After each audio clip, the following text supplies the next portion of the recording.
कर्ज की ज़रूरत में रहता है भाई, चला आ रहा है। तो मूडीज़ ने खतरे की घंटी बजा दी है।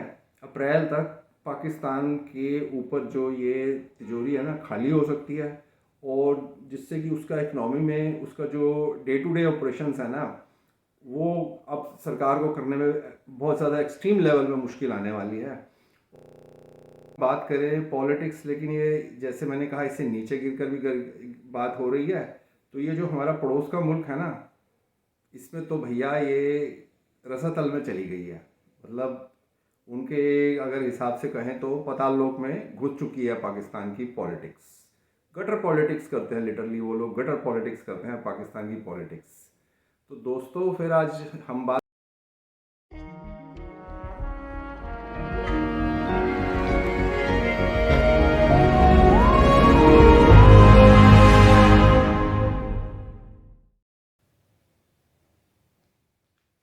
हेलो नमस्कार सत श्री अकाल, सेठी साहब चैनल में आपका एक बार फिर से स्वागत है। तो दोस्तों अभी अब तक आपने चैनल को सब्सक्राइब नहीं किया है तो आपसे अनुरोध करूंगा एक बार चैनल को सब्सक्राइब कर दें और वीडियोस को शेयर करें।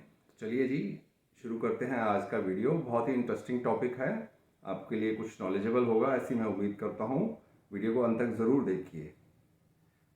पॉलिटिक्स यानी कि अगर हम हिंदी में इसको बोलें तो इस शब्द को राजनीति में दो भाग बनते हैं, राज और नीति, यानी कि राज करने की नीति। अब हमारे शास्त्रों के अनुसार राज करने की नीति में साम दाम दंड भेंट इस प्रकार के अनेक उपाय बताए गए हैं इस नीति को कामयाब बनाने के लिए। लेकिन जो पॉलिटिक्स है ना, ये इससे ऊपर चली गई है। आज के इस मॉडर्न ज़माने में इनसे नीचे का स्तर गिर गया है। ऊपर का मेरा कहने का ये मतलब है, स्तर नीचे गिर चुका है काफ़ी। और अगर हम बात करें पॉलिटिक्स, लेकिन ये जैसे मैंने कहा इससे नीचे गिरकर भी बात हो रही है। तो ये जो हमारा पड़ोस का मुल्क है ना, इसमें तो भैया ये रसातल में चली गई है। मतलब उनके अगर हिसाब से कहें तो पाताल लोक में घुस चुकी है पाकिस्तान की पॉलिटिक्स। गटर पॉलिटिक्स करते हैं, लिटरली वो लोग गटर पॉलिटिक्स करते हैं पाकिस्तान की पॉलिटिक्स। तो दोस्तों फिर आज हम बात करेंगे पड़ोस में हुए पाकिस्तान में जो इस महीने के शुरू में चुनाव हुए थे उसके नतीजों का और उसकी आउटकम का यह वीडियो आपके लिए, जैसे कि मैंने पहले भी कहा, बहुत नॉलेज वाला हो सकता है। इसलिए इस वीडियो को शुरू करने से पहले मैंने आपको पहले ही बोला है चैनल को सब्सक्राइब करें। चलिए आगे बढ़ते हैं। और अब आप देखिए कि अभी पिछले महीने पाकिस्तान में चुनाव हुए। इस महीने की शुरुआत में है, फरवरी के महीने में चुनाव हुए और इस विवादित चुनाव के नतीजों में किसी भी पार्टी को क्लियर मैंडेट नहीं मिला है, मेजोरिटी नहीं मिली है। जो पूर्व पीएम हैं इमरान खान, जेल में बंद पड़े हुए हैं। उनकी पार्टी के चुनाव चिन्ह को भी वहाँ के सिस्टम ने, इदारों ने रद्द कर दिया। लेकिन पॉलिटिक्स, फिर उन्होंने भी दिमाग लगाया और अपने इंडिपेंडेंट खड़े कर दिया, अपने सपोर्टेड। और नतीजे आए तो इमरान की पार्टी के समर्थक जो इंडिपेंडेंट खड़े हुए हैं बड़ी संख्या में, मतलब कि सबसे हायर जो था वही लोग जीत कर आए। मगर कुल जो आंकड़ा था वो फिर भी बहुमत से बहुत दूर रह गया है।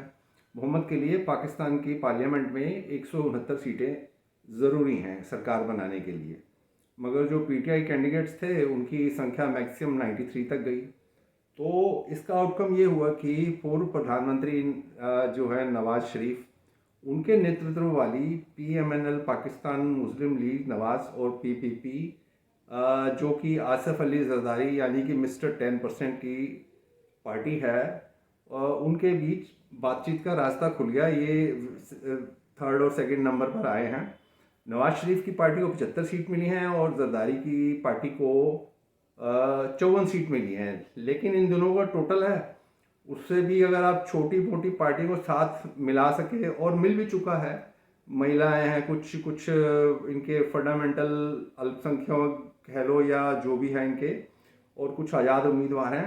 आरक्षित सीटों पर होने वाली नियुक्तियों से भी इनका जो ठगबंधन है उसको सरकार चलाने के लिए जो समर्थन जुटना है वो लगभग निश्चित हो गया है। ऑलमोस्ट वहाँ पे सेटलमेंट हो चुकी है। उधर जो इमरान खान की पार्टी है पाकिस्तान की, उसने चुनाव के इन नतीजों के खिलाफ वहाँ के कोर्ट में लड़ाई चालू कर दी है और उसके समर्थक जो हैं पूरे पाकिस्तान में प्रदर्शन कर रहे हैं। पिछले हफ्ते कराची से जीते जमात-ए-इस्लामी पार्टी के हाफिजुर रहमान ने ये कहते हुए बड़ी सनसनी मचाते हुए अपनी सीट छोड़ दी। चुनाव में उनके कंपटीटर पीटीआई के उम्मीदवार को हराने के लिए धांधली हुई थी। चुनाव के नतीजे के बाद देश में पाकिस्तान में प्रदर्शन हुए कई जगह, और वहाँ पे कई जगह पे पाकिस्तान में इंटरनेट भी बंद किया गया, पाबंदी लगाई। तो बहुत से लोग मंगलवार को भी 4 दिन पहले 3 दिन परसों की बात है, परसों ट्विटर वगैरह एक्स जो भी सोशल मीडिया है वो इस्तेमाल नहीं कर पा रहे थे। ऐसी खबरें यहाँ मीडिया में चल रही हैं। तो जिन दो पार्टियों में गठबंधन हुआ है और डिपार्टमेंट्स की ना बंदरबांट हुई है, उसके बारे में मैं आपको थोड़ा सा कुछ बताता हूँ। वो इस तरह से है, नवाज शरीफ जो उनकी पार्टी है उनको प्रधानमंत्री का पद, national assembly speaker, governor Balochistan और पंजाब के सीएम का पद उनके हिस्से में आया है। इसके अलावा जो मिस्टर 10% आसिफ अली जरदारी हैं, इनके बिल्लो रानी के पिताजी, उनको उनके हिस्से राष्ट्रपति का पद, नेशनल असेंबली और डिप्टी स्पीकर, बलूचिस्तान का सीएम, पंजाब गवर्नर के पद लिए हैं। ये बंदरबांट पाकिस्तान में हो चुकी है, यानी कि वही घिसी पिटी सरकार फिर से पाकिस्तान में वापस आ रही है। तो आगे का सीन ये है जी, नेशनल असेंबली का सेशन 29 फरवरी को ये तक बुलाया जाए या उससे पहले बुलाया जाए। उसके बाद पीएम के लिए ये लोग वोटिंग करेंगे और 266 वाली सदन की सीट में 265 सीटों के लिए वोटिंग हुई और सदन में बहुमत के लिए कम से कम 133 सीट चाहिए। नवाज की 75, जरदारी की 54 और एमपी की एएमपी पार्टी है की 70 सीटें हैं, और उसके अलावा थोड़े से कोई आज़ाद इंडिपेंडेंट भी हैं। कुल मिलाकर इस तरह से अपना ना बहुमत बनाने की कोशिश में लगे हुए हैं। और ये उधर इमरान की पार्टी ने हमला हो गया, जो ये जनादेश के चोर हैं, पब्लिक का जो मैंडेट है और उसका जो डाका डालने में है वो कामयाब हो रहे हैं। तो ये डाका डालने वाले इस्तीफा दें। इमरान की पार्टी ने कहा जनादेश की चोरी के लिए दो धुर विरोधी पार्टियां एक सामने होकर आई हैं। जैसे कि ये पिछले उसमें भी टर्म में भी इस गवर्नमेंट ये इकट्ठी होकर राज कर रही थी, तो सेम वही चीज़ है, कोई खास फर्क नहीं है। फ़र्क यही आया कि जो है नवाज शरीफ वो पाकिस्तान पधार चुके हैं और अब जो राष्ट्रपति की पोस्ट है वो जरदारी के पास जाएगी। तो इससे अशांति बढ़ेगी। इसका मुख्य जो असर है पाकिस्तान की इकनॉमी पर भी बहुत आएगा, जो कि बहुत ही ख़राब हालत में चल रही है। उसके बारे में थोड़ा सा बताता हूँ आपको। पाकिस्तान की जो अर्थव्यवस्था ना बहुत ख़राब हो चुकी है। आप तो जानते ही हो, फाइनेंशियल इंस्टीट्यूशंस जो है, इंटरनेशनल मूडीज़ जो रेटिंग देता है, उसने प्रेडिक्शन दी है आने वाले समय में ना पाकिस्तान की राजनीतिक अस्थिरता हो चुकी है। पाकिस्तान की क्रेडिट को नेगेटिविटी दिया है और पिछले साल आईएमएफ की ओर से मिला हुआ कर्ज का अमाउंट था तकरीबन $3 अरब और या समथिंग लाइक दिस, वो 2024 में, अब ये स्टार्टिंग में ही, अब जनवरी फरवरी के स्टार्टिंग में ही ख़त्म हो चुका है इनका। और पी गई है पाकिस्तानी, समझ लो, कोई लगा नहीं, डेवलपमेंट कोई काम नहीं आया। तो पाकिस्तान इस समय और ज़्यादा गंभीर आर्थिक और राजनीतिक संकट से गुजर रहा है। मैंने पहले कहा कि मूडीज़ ने पाकिस्तान की क्रेडिट रेटिंग काफ़ी घटा दी है। तो मूडीज़ की रिपोर्ट में क्या है, पाकिस्तान में चल रहा पॉलिटिकल क्राइसिस के चलते उसे गंभीर आर्थिक का सामना करना पड़ सकता है। और आने वाली सामने जो सरकार आएगी ना अब नई, उसके सामने ये इकोनॉमिक क्राइसिस से निपटना एक बहुत बड़ी समस्या होगी, जो ये मुंह खोलकर उसके सामने खड़ी है। तो ये गंभीर आर्थिक समस्या से वो आने वाली नई सरकार कैसे निपटेगी, ये तो देखना एक बहुत ही मतलब चुनौती का काम होगा उनके लिए। और पहले ये लोग उसमें फेल हो चुके हैं।